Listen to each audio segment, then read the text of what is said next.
கட்டழகை கண்டவுடன் கண்ணில் இல்லை உறக்கம்.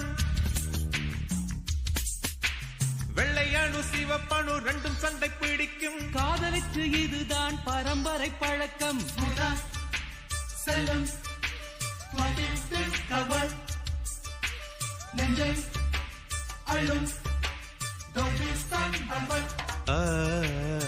திருடி சென்ற என்னை திருப்பி தருவாளா, தேடி வருவாளா?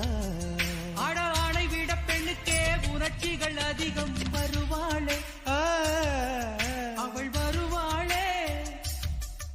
அவளோர பார்வை எந்த உயிரை உறிஞ்சியதை அறிவாளா, அறிவாளா?